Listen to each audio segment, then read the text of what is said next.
वो होगा दक्षिण गोंडवाना और पश्चिम गोंडवाना। आगे चलेगा आंदोलन, गोंडवाना राज लेकर रहेंगे, ये पक्का है।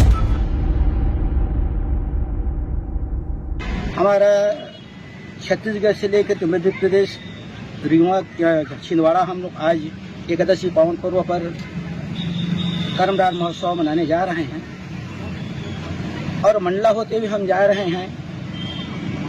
इतिहास साक्षी है, 52 परगना महारानी दुर्गावती के अधीनस्थ थी और गोंडवाना कालीन में जब सोने के सिक्के चलाए गए, ऐसी साम्राज्ञी गोंडवाना की, उस माता का भी हम चरण स्पर्श कर लेते हैं, आशीर्वाद लेते हैं। रही बात दूसरी, हमने जब देखा और सुना भी, पेपर भी पढ़ा कि मध्य प्रदेश में आदिवासियों पर अत्याचार इतना बढ़ चुका है कि यहाँ तक कि उसके ऊपर बाथरूम कर देते हैं, बाथरूम पिला देते हैं। सरकार इसके ऊपर में क्या एक्शन ले रही है, शासन क्या एक्शन ले रही है? हमारा सबसे पहला उद्देश्य है कि आदिवासियों पर अत्याचार रोका जाए। बोलो दादा सीधी गए, छिंदवाड़ा में बाथरूम किए, उसके ऊपर में क्या किया गया, सरकार ने क्या की? आज आदिवासियों की बात की, सुरक्षा की बात करते हैं, संविधान की बात करते हैं, एट्रोसिटी की बात करते हैं, 1989 1945 की धारा की बात करते हैं, अनुसूचित जनजाति निवारण नियम। तो अभी जा रहे हैं हमने वहां पर छिंदवाड़ा में हमारे समाज के व्यक्तियों के प्रति में जब घृणित चीज को पेशाब उसको पिलाया गया तो शासन उसका क्या क्या दंड किया गया, संविधान में क्या लिखा है? अध्ययन करें धारा अनुसूची की 338 को अध्ययन करके आप देखिएगा कि अगर आदिवासियों पर अत्याचार इस तरह से होता है तो कितने दिनों का कारावास और दंड, सजा का दंड का प्रावधान है। गुरु दादा कृपया मीडिया वालों से मेरा निवेदन है, धारा 338 को जारी कर। हमारे आदिवासियों का अधिकार है। जिसने हमारे ऊपर में अत्याचार किया है वो व्यक्ति के प्रति में नहीं बल्कि हमारे समाज के प्रति उन्होंने अत्याचार किया है। क्या सरकार टेलर करना चाहती है? टेलर करवा रही है? इनके संरक्षक कौन है जो इस तरीके से हमारे ऊपर अत्याचार कर रहा है, जो कभी ऐसा नहीं हुआ था? अभी शासन काल में सीधी में हुआ है घटना, आदिवासी प्रति में छिंदवाड़ा में हुआ है घटना, और ओबीसी भाई के प्रति में भी यहाँ तक उसको तो मुंडन करा दिया गया है। इन अत्याचारों को रोका जाए। गुरु दादा गोंडवाना राज्य प्रथम गोंडवाना था ही, गोंडवाना लाइन का नाम आप सब जान ही रहे हैं। गोंडवाना राज था। अब इसीलिए तो हमारा मुख्य उद्देश्य हम जा रहे हैं संस्कृति के माध्यम से कि हमारी धर्म कोड, संस्कृति की बात करते हैं, फिर गोंडवाना राज की बात आ जाएगी। संस्कृति की बात करते हैं। आज हमारे सभी तरफ पूरे भारतवर्ष में भी आदिवासी जन समुदाय के लोग कोड 7 का मांग कर रहे हैं, 7वां नंबर कलम का मांग कर रहे हैं, जबकि अंग्रेजों के शासन काल में हम लोगों को अन्य 6 धर्मों से अलग रखा गया था। किंतु आज जनगणना होने वाली है, हम सरकार से पूछना चाहते हैं कि हमको किन धर्म में वो रखेंगे, क्या लिखें? हम सरकार से पूछना चाहते हैं उन्हीं से कि हम क्या लिखें। हम क्योंकि सुप्रीम कोर्ट करती है कि यह सच है कि गौड़ हिंदू नहीं है। भू राजस्व संहिता छत्तीसगढ़ और मध्य प्रदेश धारा 165 164 का अध्ययन कीजिएगा।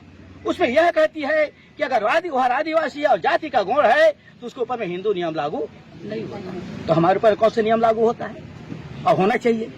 इसीलिए हम गोंडी धर्म अर्थात प्रकृति धर्म अर्थात हमको 7वां कलम का हमको प्रदान किया जाए, हमारा मुख्य आंदोलन है। और दूसरी हमारे सबसे आंदोलन है कि आदिवासियों पर अत्याचार बंद किया जाए। ये हमारा चेतावनी है। हम सीधा बोल रहे हैं, हम जा रहे हैं, क्योंकि वो व्यक्ति की बात नहीं, इस समाज की बात होती है। आज तक 1750 साल तक राज किए गोंडवाना साम्राज्य में, जिन्हें सोनों के सिक्का चलाया, सभी समुदाय को सम्मान मिलता था। आज भी जबलपुर में जाकर देखिए आधार ताल, क्या वो गौड़ था? महारानी दुर्गावती पूर्वांचल बनाया तो सबको सम्मान दिया जाता था, सम्मानपुर थे। तब सोने के शासन चलते थे जिसे स्वर्ण युग कहा जाता था। शताब्दी को इतिहास पढ़ करके देखिए, मैं नहीं कह रहे हैं। तो आज हमारे पर अत्याचार बंद किया जाए और हमको 7वां कोड प्रदान किया जाए जिससे हम स्वतंत्र हैं। क्योंकि अंग्रेजों ने भी हमको प्रकृति पूजा के नाम से रखा था, इसीलिए आज एकादशी के दिन हम कर्मधार पूजन करने छिंदवाड़ा जा रहे हैं। प्रकृति के पूजक हैं और उसे हम वहाँ भी हम ज्ञापन देंगे और सौंपेंगे शासन प्रशासन को कि हमको 6 कॉलम था, उसको 7वां कॉलम को हटा दिया गया है। 6 कॉलम है तो हमको 7वां कॉलम कम से कम दिया जाए तो हम आदिवासी भाई अपना कोड नंबर हम लिख सकें।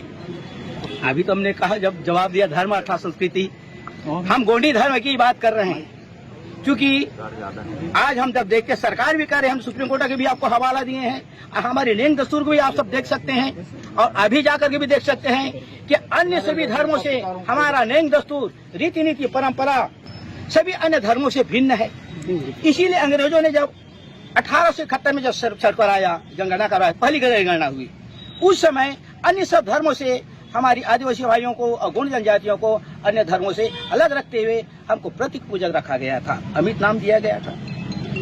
और आज हमारे मुख्य उद्देश्य धर्म के नाम से कि हमारे धर्म को समाज जाने पहचाने, क्योंकि अन्य धर्म में भी लोग कभी कभी जा रहे हैं, कहीं भटक भी रहे हैं। और कारण यह भी है कि आज हम धर्म तो लिखते रहे, हम गौड़ी धर्म की बात कर रहे हैं, पर शासन हमको मान्यता क्यों नहीं दे रही। गौड़ी धर्म का अर्थ होता है प्रकृति धर्म, सभी अन्य धर्मों से अलग, क्योंकि गौड़ी धर्म का अर्थ होता है धर्म की धार्यते, धर्म का भाषा होता है जो धारण किया जा सकता है धर्म कहलाता है। किंतु बात यहाँ पर आ रही है कि गौड़ी धर्म की, तो गौड़ी धर्म का अर्थ यह होता है, गौड़ी धर्म उसे कहते हैं जो उनका न्यायिक दस्तूर, न्यायिक दस्तूर जो व्यवस्था है, परंपरा है, प्रकृति के नियम के अनुरूप होने के कारण, चाहे जन्म से, विवाह से, मृत्यु जी संस्कार है, इन संस्कारों में जितने भी हमारे न्यायिक दस्तूर हैं सब प्रकृति के अनुकूल होने के कारण हम अपने धर्म को प्रकृति धर्म के नाम से अर्थात गौड़ी धर्म के नाम से जानते हैं। और ये हमारी मांग है सरकार को। और रही बात गोंडवाना राज्य की, वो होगा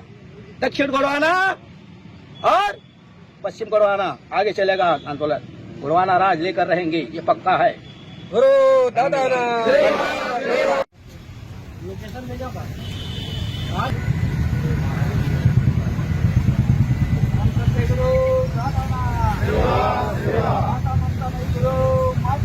सेवा सेवा सेवा सेवा सेवा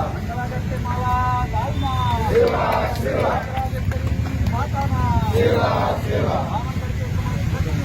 सेवा सेवा महारानी दुर्गावती